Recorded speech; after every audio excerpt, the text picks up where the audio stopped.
وعجل فرجهم. اعوذ باللہ من الشیطان الرجیم. بسم اللہ الرحمن الرحیم. الحمد للہ رب العالمین والصلاة والسلام علی سید الانبیاء والمرسلین حبیب الہ العالمین ابی القاسم محمد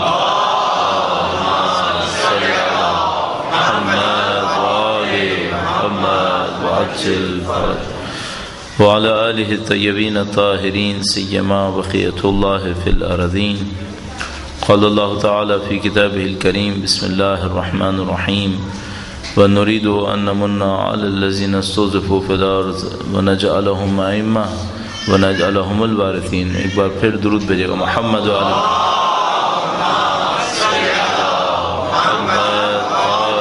محمد وعجل فرجهم. پروردگار عالم کا انتہائی لطف و کرم ہے کہ آپ نے اور آپ کو ہمیں یہ توفیق نصیب ہوئی، سعادت نصیب ہوئی ہے کہ زندگی کے نہیں معلوم کتنے اور کاموں میں مشغول ہو سکتے تھے میں اور آپ، اور یہ کہ خدا تعالیٰ نے توفیق دی شب جمعہ خدا تعالیٰ کی بارگاہ میں اس کے حضور چند جملات اہل بیت اطہار علیہ السلام کے کلمات سے عرض کرنے کے لیے آپ یہاں پہ تشریف فرمائیں. نہیں معلوم اس میں راز کیا ہوگا کہ خدا تعالیٰ یہ کہہ سکتا تھا کہ لوگ علیحدہ علیحدہ بیٹھ کر بھی دعا کریں، اور اس کو خدا تعالیٰ نے پسند بھی کیا ہے کہ لوگ اپنی نماز تہجد کو علیحدہ علیحدہ پڑھیں، جماعت سے نہیں پڑھی جا سکتی. اس کو خدا تعالیٰ پسند فرماتا ہے کہ لوگ تنہائیوں میں ہوں اور کسی حد تک تاریکی میں ہوں، خدا تعالیٰ کے سامنے راز و نیاز کریں. لیکن اس تنہائی کی عبادت کے باوجود خدا تعالیٰ پسند کرتا ہے کہ لوگ اجتماع میں بھی بیٹھیں اور مل کر اس پروردگار عالم کو پکارنے کی کوشش کریں. حقیقت یہ ہے کہ ہمیں نہیں معلوم کہ اس کا میکینزم کیا ہوگا، اس کے پیچھے راز کیا ہوگا، اس کے پیچھے طریقہ کار کیا ہوگا. ہمارے پاس کچھ اشارات موجود ہیں روایات کے اندر. یعنی مثال کے طور پر ایک روایت کے اندر اشارہ اس طرح سے موجود ہے نماز جماعت کے سلسلے میں، وہ یہ کہ جب نماز جماعت سے ادا کی جاتی ہے تو وہ جماعت سے نماز پوری کی پوری خدا تعالیٰ کی بارگاہ میں پہنچتی ہے، اور اگر کسی ایک فرد کی جماعت نماز بھی اس قابل ہو کہ جو قبول ہو تو خدا تعالیٰ اس کے صدقے میں باقیوں کی نماز کو بھی قبول کر لیتا ہے.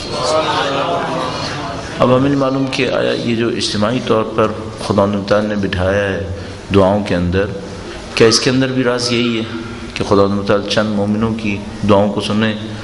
اور ہم سب جانتے ہیں کہ ہم لوگ انفرادی طور پر تقریباً ایک جیسے ہی ہیں.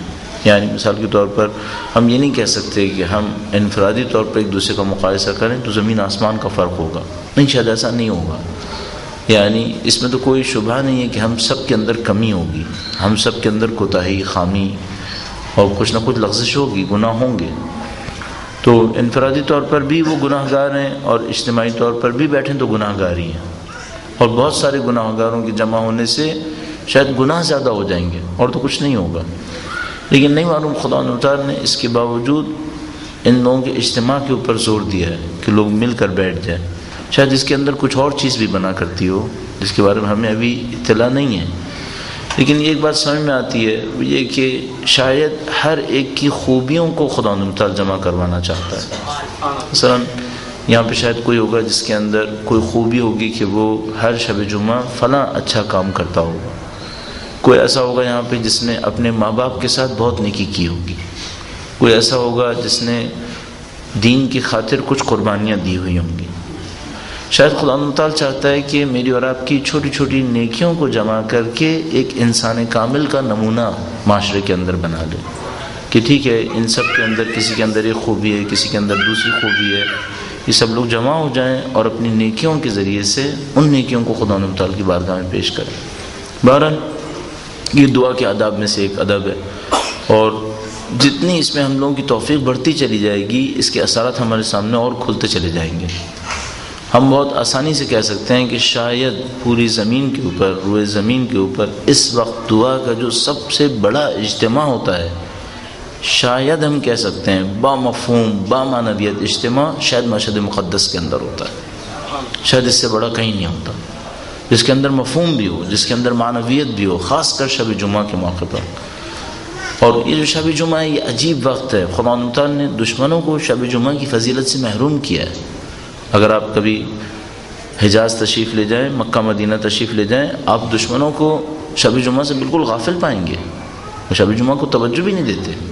لہذا شب جمعہ کی مناسبت سے کوئی خاص مراسم نہیں ہوں گے. یہ گویا اہل بیت اطہار علیہ السلام نے اپنے ماننے والوں کے لیے قرار دی.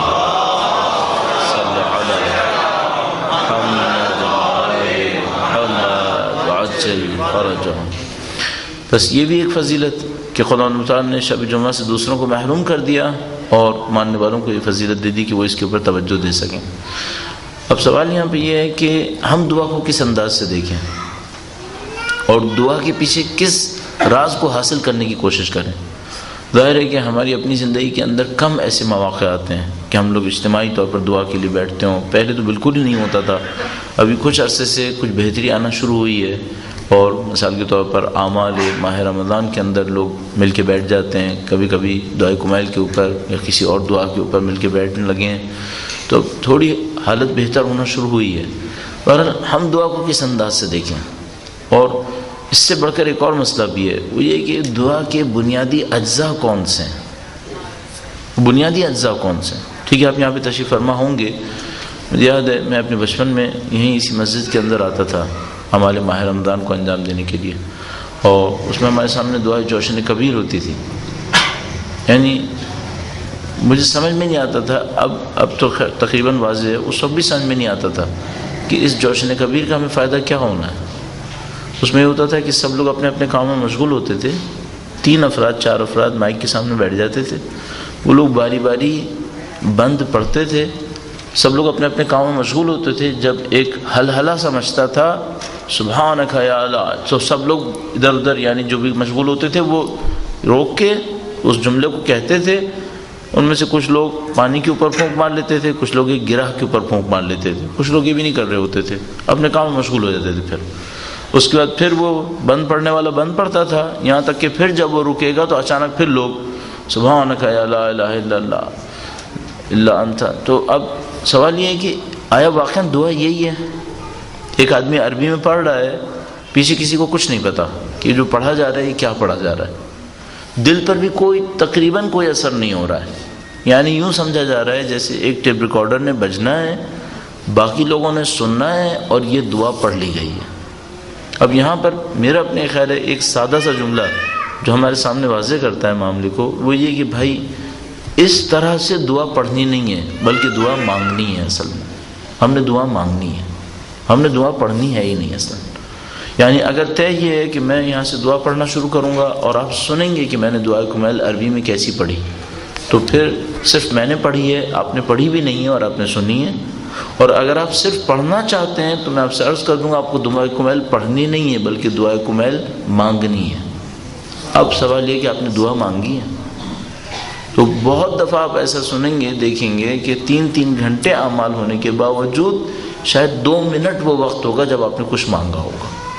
اس کا مطلب یہ ہے کہ شاید اس 3 گھنٹے میں دینی محفل میں بیٹھنے کا تو ثواب مل جائے لیکن دعا مانگنے کا ثواب نہیں مل پائے گا، چونکہ دعا تو صرف 2 منٹ سے زیادہ نہیں مانگی گئی ہے. ٹھیک ہے، تو پہلی بات تو یہ ہے کہ ہمیں توجہ چاہیے، ہمیں اپنے دل سے ایک توجہ چاہیے دعا کے وقت. لہٰذا اگر میں زندگی کے سارے معمولات انجام دیتا رہوں، پیچھے دعا چلتی رہے، شاید اس کے اندر صرف اتنا ثواب ملے گا کہ میں نے ایک دینی ماحول بنایا ہوا ہے بس. ٹھیک ہے، کفر نہیں ہے پیچھے میوزک نہیں ہے، پیچھے لغویات نہیں ہے، ایک دعا ہے، اس کی ایک نفیس کلمات ہیں، اس کی وجہ سے ایک دینی ماحول بن گیا ہے، اس کا ثواب مل جائے گا، اس سے زیادہ نہیں ملے گا. دوسری بات یہ ہے کہ آیا دعا نے ہمارے اندر کوئی تبدیلی ایجاد کرنی ہے یا نہیں کرنی ہے؟ یقینی بات ہے دعا نے ہمارے اندر کوئی تبدیلی ایجاد کرنی ہے. اگر تبدیلی ایجاد کرنی ہے تو ظاہر سی بات ہے کہ دعا ورزش کی طرح جسم میں بھی کوئی تبدیلی ایجاد نہیں کرتی. ورزش میں جب آپ اٹھتے ہیں، بیٹھتے ہیں، حرکات جسم کے انجام دیتے ہیں تو کم سے کم آپ کے مسلز کے اوپر ایک کام انجام پا رہا ہوتا ہے. لیکن اگر میں یوں ہی بیٹھا رہوں اور میں یوں ہی ایک عربی عبارت کو اٹھاؤں، اس کو پڑھنا شروع کر دوں، تو 15-20 منٹ پڑھنے پر میرے جسم میں بھی کوئی تبدیلی ایجاد نہیں ہو رہی. صحیح؟ اس کا مطلب یہ ہے کہ اس طریقے سے جس طرح سے ہم کر رہے ہیں اس میں کوئی خاص چیز حاصل نہیں ہونی ہے. اچھا، دعا میں ہمیں کیا کر لینا چاہیے تھا؟ جو سب سے اہم انگریڈینٹ سمجھ میں آتا ہے، سب سے اہم جز دعا کا سمجھ میں آتا ہے وہ یہ کہ آپ کو اور مجھے پوچھنا پڑے گا کہ ہمارا دل سے خدا سے رابطہ کتنی دیر کا بنا ہے. یہ سب سے اہم بات ہے. باقی سب اس کے مقدمات ہیں. یعنی اگر فرض فرمائیے آدھے گھنٹے دعائے کمیل مانگی پڑھی گئی اور باقی لوگوں نے سنا, کچھ نے پڑھا, اور اس آدھے گھنٹے میں 3 منٹ ایسے تھے جس میں خالصتاً دل خدا کی طرف گیا تھا, اس کا مطلب ہے اصل کام 3 منٹ ہوا ہے. اچھا, یہ برا نہیں ہے کہ ہم 30 منٹ محنت کریں اور اصل کام 3 منٹ ہو. میں بھی عرض کروں گا یہ بھی برا نہیں ہے. کیوں؟ اگر وہ 3 منٹ ہی ہو جائے تب بھی بہت ہے, تب بھی بہت ہے. سب سے اہم یہ ہے کہ ہمارے اور آپ کے دل میں خدا متعال کے وجود اور اس کے ساتھ تعلق کا ایک احساس بننا چاہیے, اور یہ احساس ہے جو دعا کا اصلی راز ہے. اصل میں یہ حاصل ہونا چاہیے. اب خوبی یہ ہے, ایک طرف سے تو یہ مشکل کام ہو گیا, وہ یہ کہ اب صرف اتنا کافی نہیں ہے کہ آپ نے دعائے کمیل کے الفاظ کو ادا کیا, معاملہ ختم ہوا. یہ نہیں ہے, بلکہ اس میں آپ کی ایک توجہ ضروری ہے. آپ کو خدا متعال کی طرف توجہ دینا, اس کے ساتھ اپنے دل کا ایک رابطہ بنانا ضروری ہے. لیکن اسی میں ایک آسان کام بھی ہے, اور وہ یہ ہے کہ بہت ضروری نہیں ہے آپ اس احساس کو بنانے کے لیے آدھا گھنٹہ کسی محفل میں بیٹھیں. شاید اس کے بغیر بھی ہو سکے. اجتماع میں بیٹھنے کے فائدے علیحدہ ہیں, لیکن صرف دعا کے لیے احساس بنانے کے لیے شاید اتنا کافی ہے کہ آپ روڈ پہ چل رہے ہوں, یا مثلا آپ ڈرائیونگ کر رہے ہوں, یا آپ بس کے اندر ہوں, یا پیدل چل رہے ہوں, اچانک کوئی چیز دیکھ کر آپ کو خدا کی یاد آ جائے اور وہ دل میں خدا سے تعلق کا احساس جاگ جائے. اب یہ تعلق کا احساس کیا ہے؟ اس کو اگر ہم الفاظ میں بیان کرنے کی کوشش کریں تو ہم اس کو کس طرح سے بیان کر سکتے ہیں؟ 2-3 چیزیں کہہ سکتے ہیں اس میں. درود بھیجے گا محمد و آل محمد.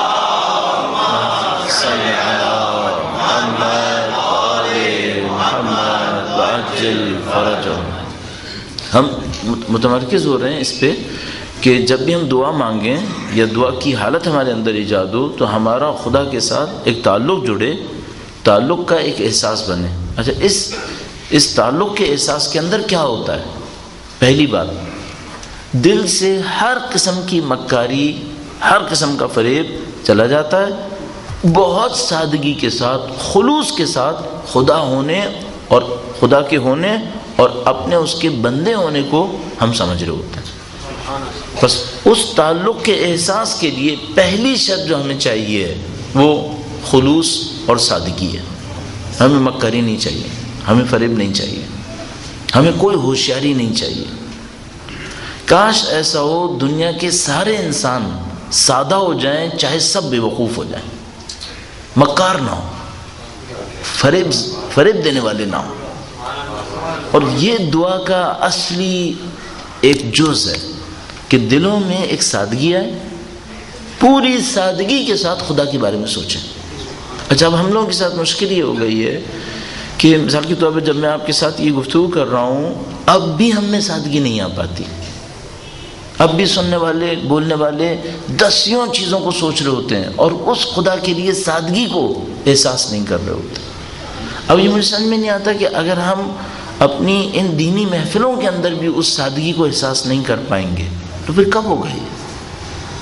ہمیں کوئی جگہ چاہیے, چاہے اب آپ اس کو سجدہ آخر میں رکھ لیجئے کہ مثال کے طور پر اس وقت یہ احساس جاگے, لیکن بہرحال کوئی احساس چاہیے جس میں ہمارے ذہنوں سے تمام تر ہوشیاریاں ختم ہو جائیں, تمام تر دوسری ترکیبیں ختم ہو جائیں, بالکل سادگی کے ساتھ, خلوص کے ساتھ خدا کے ہونے کو اور یہ کہ میں اس کا بندہ ہوں, اس کو میں اور آپ احساس کر سکیں.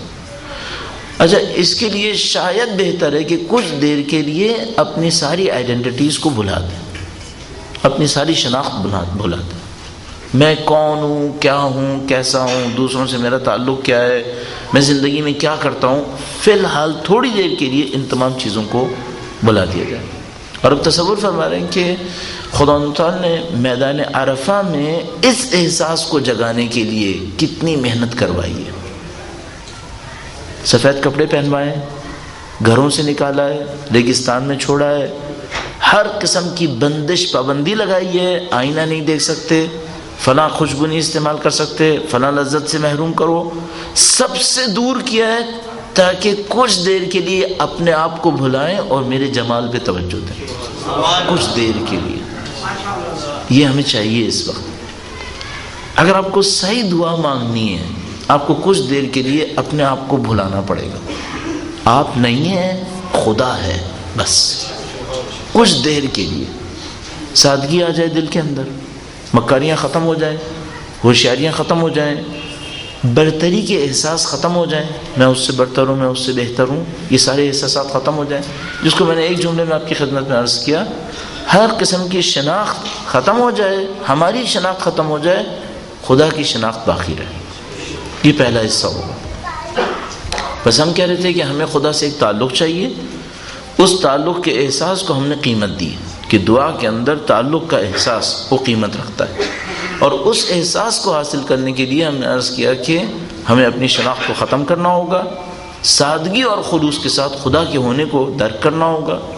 اچھا، جیسے ہی کوئی اس کام کو کرنے میں کامیاب ہو جائے کہ کچھ دیر کے لیے اپنے آپ کو بھلائے، کچھ دیر کے لیے صرف خدا کو دیکھے، تو اچانک اس کے ذہن کے اندر ایک عجیب سا جذبہ، ایک عجیب سا احساس ابھرے گا. اس کو آپ غم تعبیر کر سکتے ہیں، اسے آپ غم تعبیر کر سکتے ہیں. یوں بات سمجھ میں آتی ہے اگر انسان اپنے ذاتی تجربوں کے اوپر اعتماد کر سکے کہ جب بھی خدا کے ساتھ کوئی تعلق جڑے گا آپ کے دل پہ غم طاری ہوگا. یوں سمجھ میں آتا ہے، یعنی یوں سمجھ میں آتا ہے خدا کے ساتھ جڑنے والا اصلی تعلق بغیر غم کے نہیں ہوگا. لہذا ہمارے پاس اس کے اوپر بہت سارے دلائل ہیں. ہمارے پاس روایت موجود ہے کہ نماز جعفر طیار پڑھو. نماز جعفر طیار کے بعد ایک دعا لکھی مفاتیح الجنان میں. مفاتیح الجنان میں لکھا ہے یہ دعا پڑھو، اور دعا کے بعد لکھا ہے کہ اگر مچھر کے پر کے برابر بھی آنسو نکل آئے تو یہ اس بات کی علامت ہے کہ خدا نے دعا سن لی ہے. صحیح ہے؟ اچھا، اب کوئی سوال کر سکتا ہے کہ بھئی نماز کے لیے وضو شرط ہے، بات سمجھ میں آتی ہے. نماز کے لیے ترتیب شرط ہے، بات سمجھ میں آتی ہے. نماز جعفر طیار کی ایک خاص طریقہ کار ہے، یہ بات بھی سمجھ میں آتی ہے. اس کے بعد یہ دعا پڑھی جائے، یہ بھی سمجھ میں آتا ہے. یہ آنسو نکلے تو علامت ہے، یہ کیوں؟ اس کا حل صرف وہی ہے جو میں نے ابھی آپ کی خدمت میں عرض کیا. اس کا مطلب یہ ہے کہ خدا سے جڑنے والا کوئی تعلق بغیر غم کے نہیں ہے.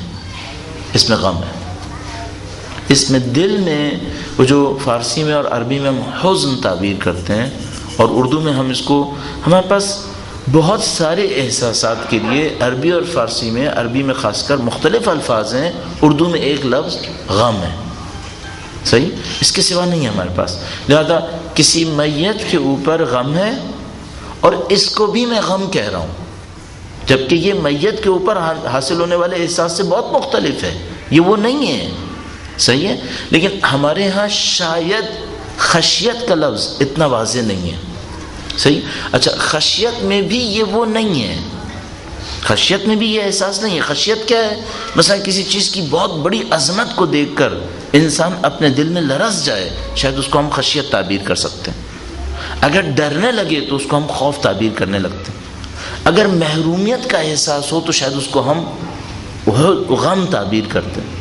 لیکن یہ کچھ اور ہے، لیکن ہم مجبور ہیں اردو میں اس کو غم تعبیر کر رہے ہیں. ٹھیک ہے، یہ کیا احساس ہے؟ نہیں معلوم یہ کس قسم کا ایک احساس ہے کہ انسان جب خدا متعال پہ توجہ دیتا ہے، اپنی ذات کو تھوڑی سی دیر کے لیے بھلاتا ہے، اور یہ سوچتا ہے کہ صرف خدا ہے، میں نہیں ہوں، اور اس خدا کے ساتھ جیسے ہی تھوڑی دیر کے لیے تعلق جڑتا ہے تو دل میں ایک عجیب سا احساس بننے لگتا ہے، جس کو میں غم تعبیر کر رہا ہوں اپنی کمزوری کی وجہ سے، لفظ کی کمزوری کی وجہ سے. اچھا، جیسے یہ احساس آپ کے اندر آنے لگے، اس کے اوپر محنت کریں، اس کے اوپر محنت کریں. اس کے لیے مختلف لوگ مختلف کام کرتے ہیں. آپ نے دیکھا ہوگا کہ معمولاً دعائے کمیل پڑھنے والے شروع میں ایک دعا پڑھتے ہیں جو مفاتیح الجنان کے اندر بھی لکھی ہوئی ہے، دعائے کمیل سے پہلے لکھی ہوئی ہے.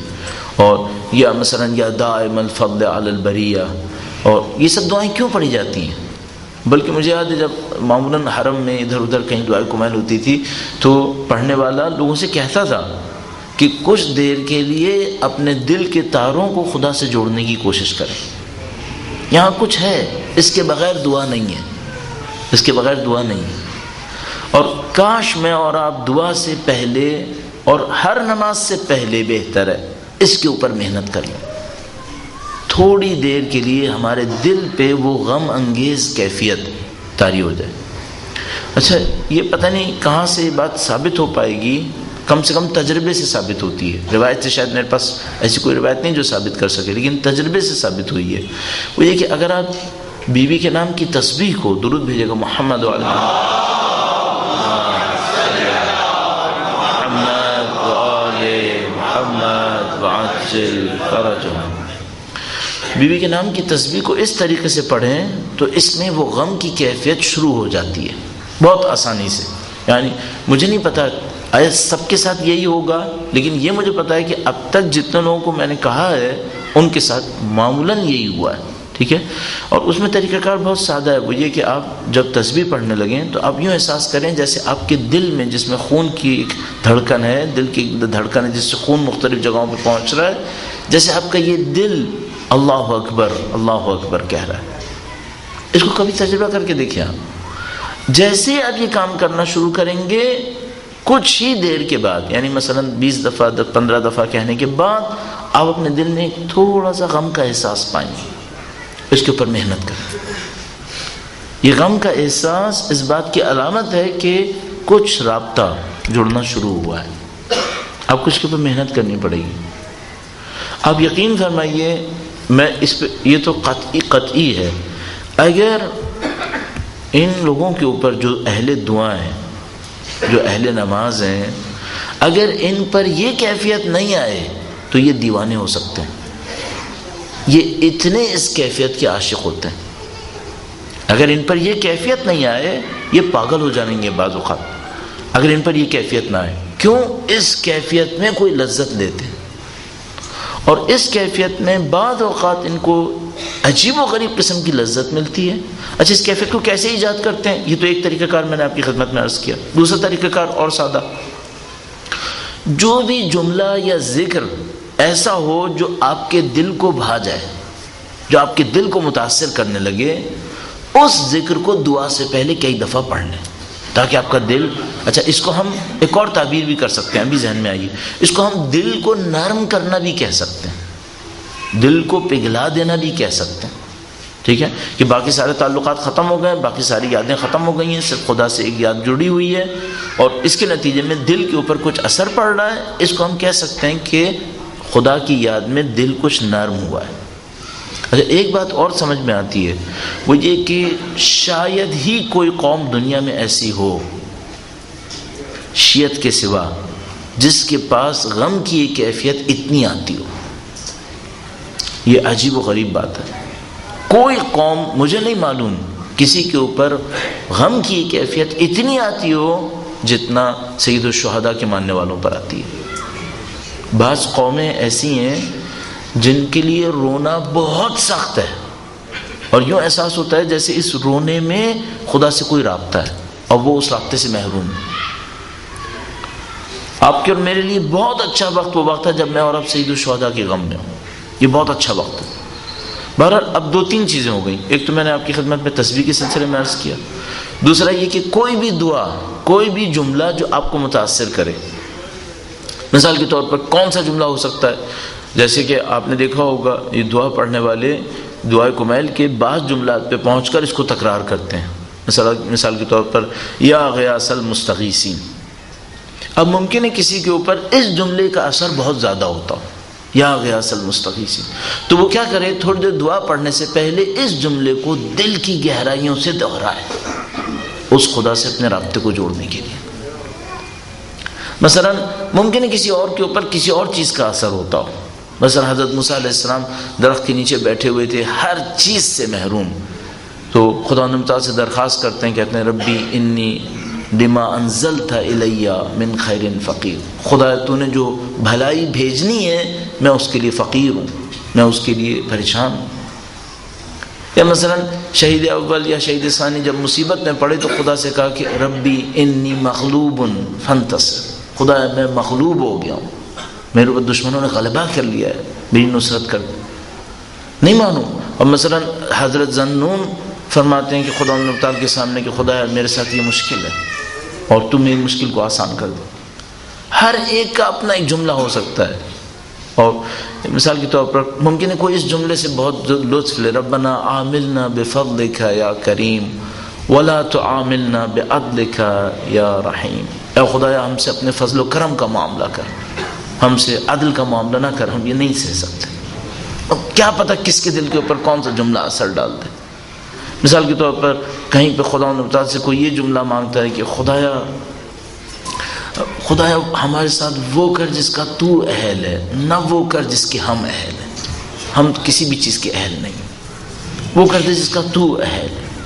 اسی طرح بہت سارے جملے ہو سکتے ہیں، بہت سارے جملے ہو سکتے ہیں۔ اچھے جملوں کو نکالیے دعا میں سے، دعائے ابو حمزہ شمالی میں ایسے اچھے جملے بہت زیادہ ہیں کہ جو واقعاً اس معنویت کا ایک پیک بتا رہے ہوتے ہیں، جس پہ واقعاً ایک معراج پہ پہنچا ہوا ہوتا ہے، اور اس میں خدا تعالیٰ سے دعا کی جا رہی ہوتی ہے۔ اسی طریقے سے دعائے افتتاح کے اندر ایسے جملات بہت اچھے اچھے جملات ہیں، خود دعائے کمیل کے اندر کہ ممکن ہے انسان کو کوئی جملہ اچھا لگے، اس جملے کو دہرانا شروع کر دیں۔ بس کچھ جملات کو اپنے پاس رکھیں، جب آپ کبھی پریشان ہونے لگیں، آپ میں سے یقیناً کچھ لوگوں کی عادت ہے کہ امن یجیب المضطر اذا دعاہ ویکشف السوء، اس کو دہراتے ہیں، اس سے دل کو تھوڑا سا ٹھنڈک ملتی ہے، سکون ملتا ہے۔ یا مثال کے طور پر کہ خدا تعالیٰ فرماتا ہے الا بذکر اللہ تطمئن القلوب، اس سے دلوں کو آرام ملتا ہے۔ اور میں بہت ساری مثالیں اس لیے عرض کی کہ کوئی بھی مثال ہو سکتی ہے، اور علماء اور طلاب معمولاً یہ کوشش کرتے ہیں، یعنی اس فیلڈ کے اندر جو بھی لوگ محنت کر رہے ہوتے ہیں وہ کوشش کر رہے ہوتے ہیں چند جملات کو اپنے پاس رکھیں۔ کبھی شیطان کا غلبہ ہونے لگتا ہے تو اسی جملے کو پڑھنے لگتے ہیں، کبھی دل چاہتا ہے کہ خدا کے حضور کچھ کہیں تو انہی جملات کو ادا کرنے لگتے ہیں، اور اس طریقے سے اپنے آپ کو تیار کرتے ہیں۔ تو عزیزان محترم، کل کوشش جو آپ کو کرنی ہے وہ یہ کہ آپ دعا میں اس جذبے تک پہنچیں۔ اچھا، اب سوال یہ ہے کہ یہ جو دعا ہے یہ زندگی کا کوئی ایکسٹرا عمل ہے؟ جیسے واجب تو نہیں ہے نا، واجبات میں سے تو نہیں کہ انسان دعائے کمیل پڑھے۔ آیا یہ زندگی کا کوئی ایکسٹرا عمل ہے یا زندگی کا کوئی فطری عمل ہے؟ یعنی مثال کے طور پر اگر کسی کی زندگی میں خدا کے حضور گڑ گڑانا نہیں ہے، کوئی کمی ہے یا اضافے سے محروم ہوا ہے، کیا ہوا ہے؟ میں مطمئن ہو کر آپ کی خدمت میں اس فیلڈ کا طالب علم ہونے کے ناطے عرض کروں گا، اگر آپ کی زندگی میں روزانہ چند منٹ بھی خدا کے سامنے گڑ گڑانا نہیں ہے، آپ محروم ہیں، آپ محروم ہیں۔ اور میں مطمئن ہو کے عرض کر رہا ہوں کہ اس کو کوئی بھی چیز کمپنسیٹ نہیں کر پائے گی، کوئی بھی چیز اس کو کمپنسیٹ نہیں کر سکتی۔ یعنی مثال کے طور پر کوئی سمجھے کہ میں 15 منٹ تلاوت قرآن کرتا ہوں، یہ اس کی جگہ پر ہے، نہیں، یہ نہیں ہوگا۔ ہمیں کوئی وقت چاہیے کہ جس میں ہم خدا کے سامنے جائیں، اور خود قرآن کریم فرماتا ہے کہ اگر تمہاری دعائیں نہ ہوتی ما یعبأ بکم ربی، قل ما یعبأ بکم ربی لولا دعاؤکم، اے نبی ان سے کہہ دیں کہ تمہارا رب تم پر کوئی توجہ نہ دیتا اگر تمہاری دعائیں نہ ہوتی۔ توجہ اس وقت دے گا جب تم دعا کرو۔ اب کوئی انسان پورے دن میں توجہ نہ لے سکے؟ ایک بہت نفیس دعا ذہن میں آئی، ربنا لا تکلنا الی انفسنا طرفۃ عین ابدا۔ بی بی کے نام کا ایک حرز ہے، پناہ، حرز کہتے ہیں پناہ کو، اور مفاتیح الجنان میں باقیات الصالحات کے حصے میں معصومین کے نام پر حرز لکھے ہوئے ہیں۔ بی بی کے نام پر جو حرز ہے اس کے تقریباً آخر میں جا کر یہ جملہ آتا ہے، ربی لا تکلنی الی نفسی طرفۃ عین ابدا، اے میرے پروردگار مجھے پلک جھپکنے کے لیے بھی تنہا نہ چھوڑ، تعلق نہ توڑ۔ تجھ سے تعلق ٹوٹ گیا، کیا بچا پھر؟ ربی لا تکلنی الی نفسی، ربی لا تکلنی میں اور گہرائی بھی ہے، میں اپنے آپ کو کسی کے حوالے کروں کہ کوئی میرے لیے پناہ بن جائے، اور میرا کوئی، ایک دفعہ ہوتا ہے میں کسی کی پناہ میں ہوں، ایک دفعہ میں کسی کی پناہ میں نہیں ہوں۔ اس دعا میں یہ کہا ہے خدایا ایسا نہ کر کہ میں پلک جھپکنے کے لیے بھی تیری پناہ سے باہر آ جاؤں، میں تیری پناہ میں رہنا چاہتا ہوں۔ ربی لا تکلنی الی نفسی طرفۃ عین ابدا، ایک پلک جھپکنے کے لیے بھی مجھے اپنی پناہ سے محروم نہ فرما، اپنی پناہ میں رکھ۔ یہ خدا تعالی ہمیں اس کا تعلق چاہیے.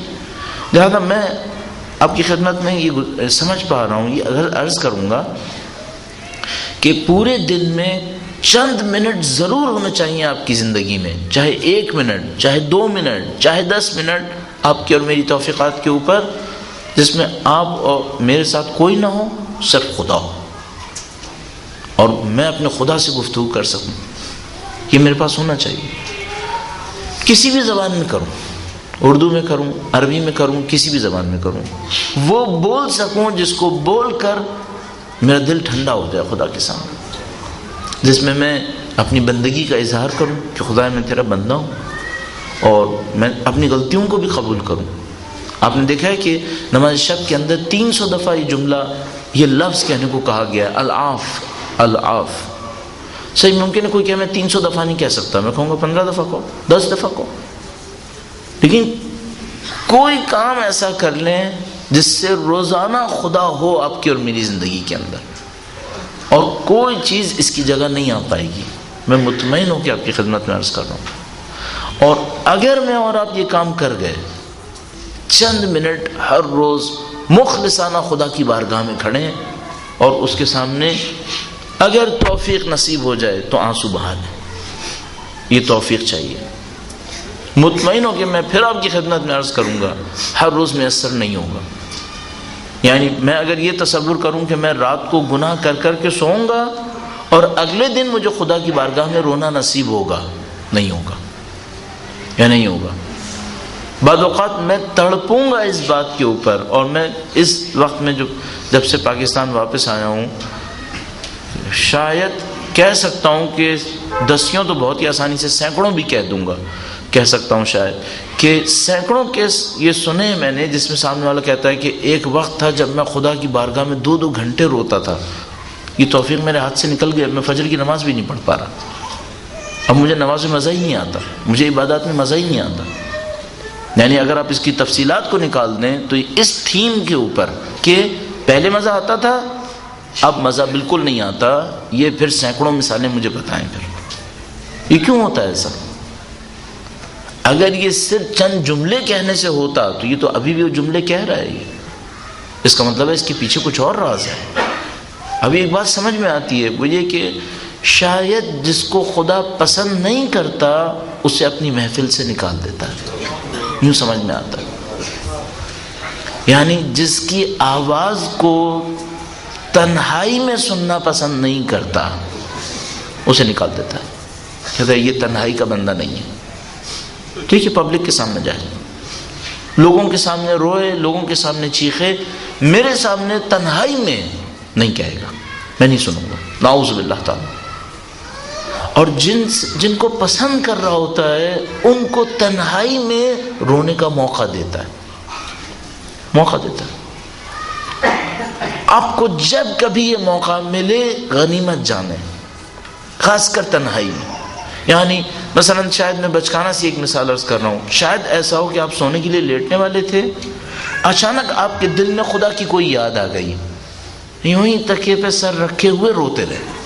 اچھا ہے، جب بھی خدا کی یاد آئے اس بات کو میں کہوں گا دونوں ہاتھ سے پکڑ لیں کہ خدا مجھے توفیق ملی آج.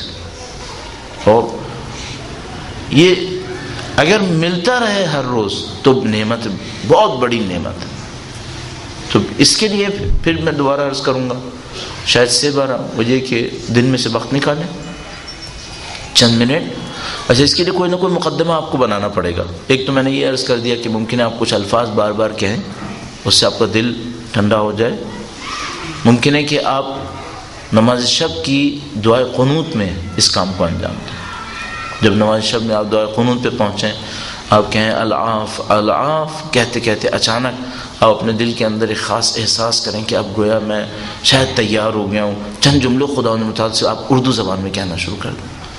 جو ممکن ہے آپ نماز پڑھنے کے بعد، کوئی بھی نماز پڑھنے کے بعد آخری سجدے میں ہوں، سجدہ شکر کے اندر، اور اچانک آپ کا ذہن آئے کہ میں اس سجدے کو تھوڑا سا لمبا کر دوں، تھوڑا سا لمبا کر دوں. اور کتنے واقعاً خوش نصیبی ان لوگوں کے لیے جن کو اہل بیت کے مقبرے میسر ہوئے ہیں کہ انسان اس منظر کو سوچتا ہے جب انسان اہل بیت کے روضات میں سے کسی روضے کی جالی کو تھامے ہوئے کھڑا ہوتا ہے اور مثال کے طور پر اس جالی سے سر ٹکا کر اللہ کی بارگاہ میں رو رہا ہوتا ہے اور صاحب قبر کا واسطہ دے رہا ہوتا ہے، خدا تجھے صاحب قبر کا واسطہ۔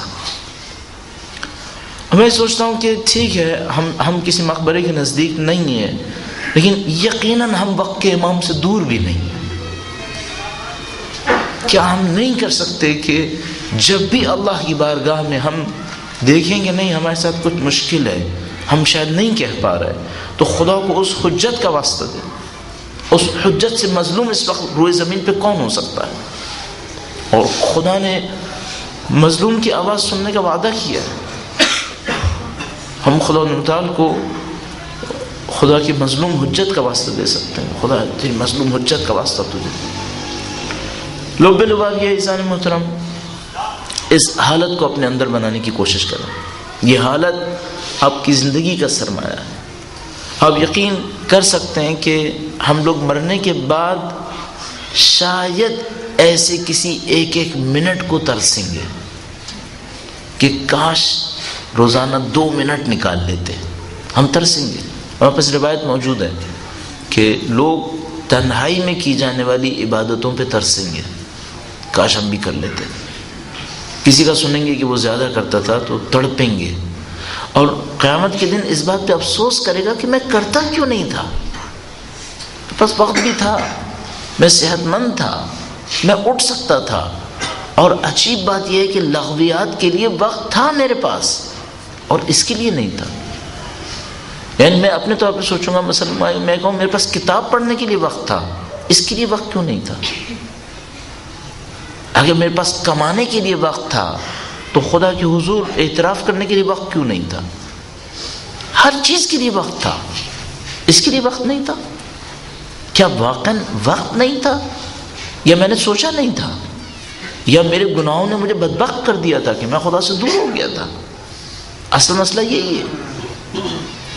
اچھا، اب میں اس کو اینڈ پہ لے جانے کی کوشش کرتا ہوں۔ اچھا فرض کریں کہ میں چاہتا ہوں کہ ایسا ہو لیکن نہیں ہو پاتا۔ مثلا فرض کیجئے میں صبح کو اٹھا، میں نماز شب بھی پڑھ لی، قرآن کریم کی تلاوت بھی کر لی، میں سوچا تھا میرا دل تھوڑا سا اب نرم پڑ جائے، نہیں، کوئی احساس نہیں، رونے کا بالکل دل نہیں چاہتا ہے، اللہ سے کوئی رابطہ نہیں ہے، اب مجھے کیا کرنا چاہیے؟ میرا اپنے خیال ہے ایسے موقع کے اوپر ایک بات کو فوراً ریئلائز کرنا چاہیے، فوراً سمجھ جانا چاہیے کہ کوئی وجہ ہے جو خدا مجھے آنے نہیں دے رہا ہے، کوئی معاملہ ہے۔ ایک بات سمجھ میں آتی ہے، وہ یہ کہ اگر کوئی میرے گھر کے دروازے پر بار بار آئے، یہ نہیں ہو سکتا کہ میں اس پہ توجہ نہ دوں، مجھے شرما حضوری میں ہی صحیح اس کی طرف دیکھنا پڑے گا۔ یعنی مثال کے طور پر ہم لوگ جب ٹریفک وغیرہ میں ہوتے ہیں اور کوئی فقیر آ کے نوک کرتا ہے، ٹھیک ہے میں نہیں دینا چاہتا، مجھے پتہ ہے ان میں سے بہت سارے پروفیشنلز ہیں، لیکن شرما حضوری میں ہی صحیح مجھے اسے معاف کرو کہنا پڑتا ہے، صحیح؟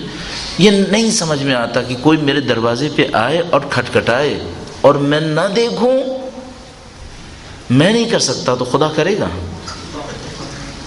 کیسے ممکن ہے؟ صرف ایک بات ہو سکتی ہے، کسی بات پہ مجھ سے ناراض ہے، بس صرف ایک بات ممکن ہے، یہ میں نے کوئی غلطی کی ہے، اس پہ مجھ سے ناراض ہے، اور اس ناراضگی کی وجہ سے مجھ پہ عنایت نہیں کر رہا، اور یہ جو عنایت نہیں کر رہا وہ بھی اس خاطر کر رہا ہے کہ میں اپنے گناہ کی توبہ کر لوں تاکہ میں بہتر ہو جاؤں۔ اس میں بھی اس کی عنایت ہے کہ وہ عنایت نہیں کر رہا ہے تاکہ میں کسی طرح سے سمجھ جاؤں کہ میں نے کوئی غلط کام کیا ہے۔ تو پہلا کام تو ایسے موقع پر یہ کریں، استغفار کریں۔ مجھے یاد ہے ہمارے ایک عالم ہوا کرتے تھے، انتہائی نفیس عالم عراقی تھے، میں نے ان سے پوچھا کہ کبھی انسان نماز شب کے لیے کھڑا ہوتا ہے، بالکل دل نہیں چاہ رہا ہوتا کہ نماز شب پڑھے، کیا کرنا چاہیے ایسے موقع پر؟ کہنے کہ تلاوت قرآن کریم کیا کرو۔ سحر کے موقع پر تلاوت کرنا انبیاء کی سنت ہے، انبیاء اللہ کی کتاب کی تلاوت کرتے تھے۔ اگر کبھی احساس کرو کہ مثلا میں دل نہیں چاہ رہا عبادت کرنے کا، تلاوت کثرت سے کیا کرو تاکہ دل نرم پڑ جائے۔ بس ایک بات سمجھ میں آتی ہے، استغفار کر لے، کچھ استغفار کرے تاکہ اس کا گناہ ختم ہو جائے۔ اچھا، استغفار کرنے میں بھی ایک ترکیب سمجھ میں آتی ہے، حتی الامکان کوشش کرے کل کا کوئی گناہ یاد کرے، بھائی یہ کیوں ایسا ہوا کہ بدھ کے دن تو خدا نے توفیق دی، جمعرات کے دن نہیں ہو رہی؟ ایک دن میں خدا تو نہیں بدلے گا، میں بدلا ہوں اس کا مطلب ہے، خدا تھوڑی بدلتا ہے۔ اس کا مطلب ہے اس ایک دن میں مجھ سے کوئی غلطی ہوئی ہے۔ اچھا اگر کوئی اس کے اوپر بار بار پریکٹس کرے تو پھر کبھی ایسا ہوگا کہ مثلا ایک دن اٹھے گا دن میں صبح کو اور دیکھے گا آج زیادہ توفیق ہو رہی ہے، جتنا کوشش نہیں کر رہا تھا اس سے زیادہ خدا سے رابطہ بن رہا ہے۔ اس کا مطلب کیا ہے؟ اس کا مطلب ہے کسی مظلوم نے کوئی دعا دی ہے، اس کا مطلب ہے کسی بندے کی کوئی دعا میرے حق میں خدا نے قبول کر لی۔ عین ممکن ہے میرے ماں باپ ہوں، ان کو میری کوئی بات اچھی لگی، عین ممکن ہے کوئی مظلوم انسان ہو، میں نے اس کا کسی کا ساتھ دے دیا ہو، ممکن ہے میں نے کسی کے ساتھ شاید بس اتنا کیا اس کو مسکرا کے دیکھا ہو اور اس کو اچھا لگا ہو کہ مثلا مجھے کوئی اہمیت دے رہا ہے۔ بہت احتیاط کریں، انسانوں کے ساتھ تعلقات میں بہت احتیاط کریں، یہ بہت خطرناک چیز ہے۔ ابھی جو بات سمجھ میں آتی ہے بس تھوڑا سا استغفار کر لیں، اگر دیکھتے ہیں کہ نہیں دل میں سختی ہے، نرمی نہیں آتی ہے، اور دعا پڑھنے سے پہلے بھی ایسے ہی ہے، اگر دعا پڑھنے سے پہلے دیکھتے ہیں کہ نہیں بات نہیں بنتی ہے، دعا کا دل بھی نہیں چاہتا ہے، استغفار کر، خدا کے سامنے استغفار کر، خدا معاف کر دے۔ پھر یہ بھی کر سکتے ہیں کہ کسی اچھے کام کا اسی وقت ارادہ کر لیں، گویا یہ آپ کی طرف سے صدقہ ہو گیا کہ آپ نے دیکھا کہ خدا خوش نہیں ہے مجھ سے، کوئی مسئلہ ہے، تو آپ کسی اچھے کام کا ارادہ کرتے ہیں کہ خدا تیرے فلاں بندے کے ساتھ میں یہ خوبی کروں گا، مثلا میں پھر کہوں گا اپنے ماں باپ کے ساتھ خدا میں یہ کروں گا، اگر ممکن ہے اسی وقت کر گزرے، ممکن ہے اسی وقت کر لے، اس کے بعد دعا کے لیے بیٹھ جائے، نہیں ہے ممکن ٹھیک ہے کم سے کم ارادہ کر لے کہ ٹھیک ہے خدا میں جانتا ہوں میں گناہ گار ہوں، میرا یہ گناہ ہے اور شاید تو مجھ سے خوش نہیں ہوگا، تو میں اس کے بدلے میں یہ اچھا کام بھی کروں گا۔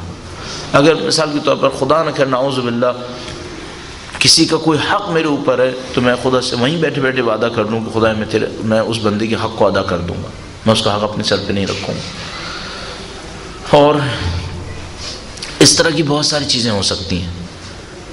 وقت کے امام کو یاد کرنا انتہائی مؤثر ہے، انتہائی مؤثر ہے، حجت خدا ہے، برکات ان کے وجود سے ہیں۔ اور آخر میں بس آپ کی خدمت میں ایک جملہ اور عرض کروں گا، ایک بات اور عرض کروں گا، وہ یہ ہے کہ انسان اپنی زندگی میں ایک دستور بنا لے، انسان اپنی زندگی میں ایک دستور بنا لے۔ نمبر ایک، اس دستور کے دو حصے کیے جا سکتے ہیں۔ نمبر ایک، کوئی کام ایسا نہ کرے جس سے امام وقت ناراض ہو، پہلا کام، زندگی میں دستور بنائے، قانون بنائے، کوئی کام ایسا نہیں کروں گا جس سے امام ناراض ہوں۔ اور پھر میں کہوں گا ہم جیسے مجبور لوگوں کے لیے وہ یہ کہ کبھی کبھی کوئی ایسا کام کروں گا جس سے امام کا دل خوش ہو جائے، کاش ہفتے میں ایک دفعہ کوئی صاحب توفیق اور روزانہ ہی کر سکے۔ بس اپنی زندگی کے لیے دستور طے کر لے کہ کوئی کام ایسا نہیں کروں گا جس سے امام ناراض ہو، اور یہ کر سکتا ہے کہ جب بھی کوئی ایسا کام کرنے لگے جس کے بارے میں شک ہو تو اپنے آپ سے پوچھے اس کام سے امام ناراض ہو سکتے ہیں؟ اگر یہ لگے کہ ہاں ناراض ہو سکتے ہیں، بہتر نہ کریں، پھر نہ کریں۔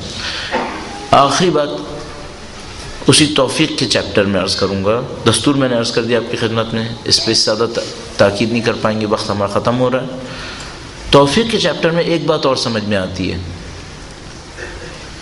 اہل بیت کے سامنے احترام کی ادائیگی سے توفیقات بہت بڑھتی ہیں، بہت بڑھتی ہیں توفیقات، ان کے سامنے ادائے احترام۔ اس کی کیا تشریح کریں؟ ادائے احترام کا مطلب کیا ہے؟ مثال کے طور پر یوں ہی میں کہہ رہا ہوں،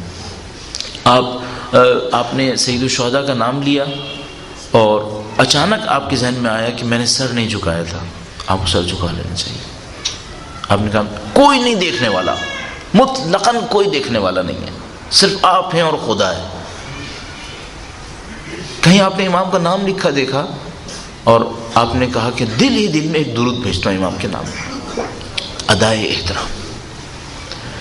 جو ابھی تک بات سمجھ میں آتی ہے، بالاخص بیوی کی ذات کا احترام، واجبات میں سے، شاید شدید ترین واجبات میں سے، اس کے بغیر کسی کو توفیق نصیب نہیں ہونی ہے۔ یہ شاید توفیقات کے حصول کے لیے بہت آسان طریقہ کار ہے۔ لہٰذا آپ یہ بھی کر سکتے ہیں کہ سید الشہداء کے لیے آپ جتنا بھی غم کریں اس کو بھی بی بی کے نام پر انجام دے دیں کہ آپ کے فرزند کے نام پر ہے۔ اور تعجب ہے واقعاً کہ سید الشہداء میدان کربلا میں کھڑے ہو کر لوگوں کو یاد دلا رہے تھے انا ابن فاطمہ، میں فاطمہ کا بیٹا۔ خدا شاہد کہ سید الشہداء نے کربلا کے میدان میں کھڑے ہو کر لوگوں کو یاد دلایا اپنے مولانا ابن فاطمہ۔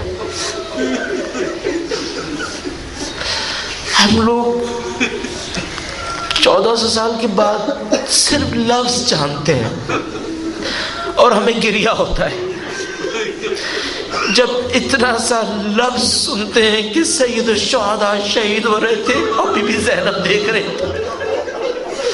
واللہ دل میں چوری چلتی ہے، مجھے نہیں معلوم وہ بی بی زینب کے دل میں کیا گزر رہی تھی۔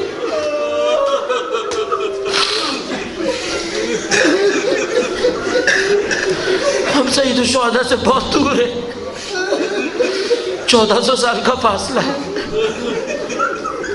نہ ہم نے دیکھا ہے نہ ہم نے سنا۔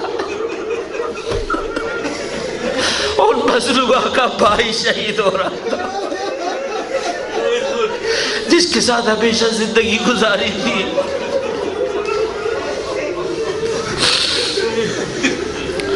اب اس کے اوپر مصیبت اور پڑتی ہے، انسان اپنے لیے مصیبت جھیل سکتا ہے، اپنی اولاد کی مصیبت نہیں جھیل پاتا۔ انسان سوچے میں بھوکا رہوں جھیلنا آسان ہے، لیکن کوئی کہ تم بھی بھوکے رہو تمہارے بچے بھی بھوکے رہے، یہ زیادہ سخت ہے۔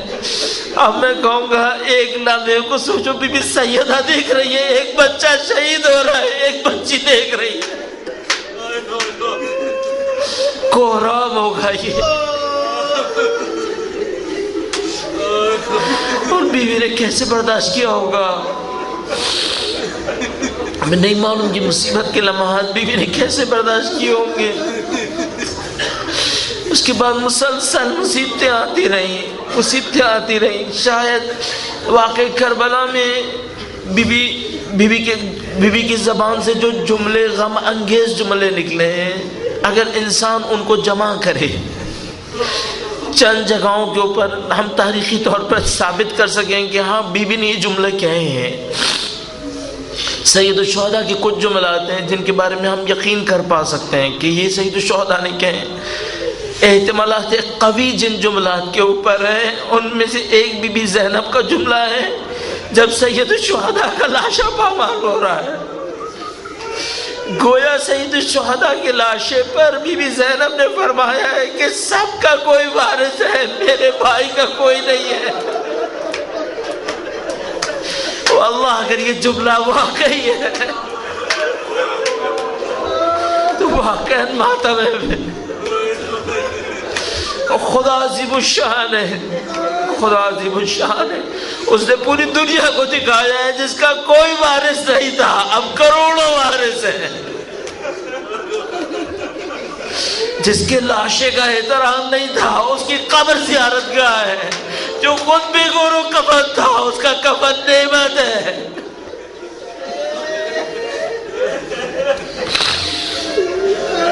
سيعلم الذين ظلموا أيها منقلب ينقلبون۔ پروردگارہ تجھے واسطہ محمد و آل محمد کا اس قلیل کو ہم سے قبول فرما۔ اے پاک پروردگار تجھے واسطہ محمد و آل محمد کا ان کی نورانیت سے دلوں کو منور فرما۔ پاک پروردگارہ دنیا اور آخرت میں اہل بیت کی ہمراہی نصیب فرما۔ اے پاک پروردگار ہمیں سچی دعائیں مانگنے کی طاقت نصیب فرما۔ اے پاک پروردگار جو ہماری دعاؤں میں اچھی دعائیں ان کو اپنی بارگاہ میں قبول فرما۔ اے پاک پروردگار ہمارے زندوں پہ رحم فرما، ہمارے مرحومین کی مغفرت فرما۔ اے پاک پروردگار تو جانتا ہے اہل بیت کے چاہنے والے کس بے دردی سے ظالمانہ ظلم کا نشانہ بن رہے ہیں۔ پاک پروردگار خدا کبھی بحرین کے اندر، کبھی باشنار میں، کبھی کراچی، کبھی دوسرے شہروں کے اندر تجھے واسطہ سید الشہداء کو ان شہادتوں کو اپنی بارگاہ میں قبول فرما۔ ان شہداء کے خون کی تاثیر ہمارے معاشرے میں جاری و ساری فرما۔ اے پاک پروردگار جو لوگ اس ظلم کو انجام دے رہے ہیں اگر اپنے ظلم کو پہچانتے ہیں اور انجام دے رہے ہیں تو جو واسطہ محمد و آل محمد کا قابل اصلاح نہ ہو تو واصل جہنم فرما۔ اے پاک پروردگار مظلوم تیری حجت کا وجود ہے۔ اے پاک پروردگار ہم حسین کے ماننے والے ہیں، وہ فرزند حسین ہیں، تجھے واسطہ محمد و آل محمد کا ان کے دل مبارک کو ہم سے راضی و خوشنود فرما۔ تجھے واسطہ محمد و آل محمد کا ان کے ظہور مبارک میں تعجیل فرما، ہمیں ہماری اولادوں کو ان کے جانثاروں میں قرار فرما۔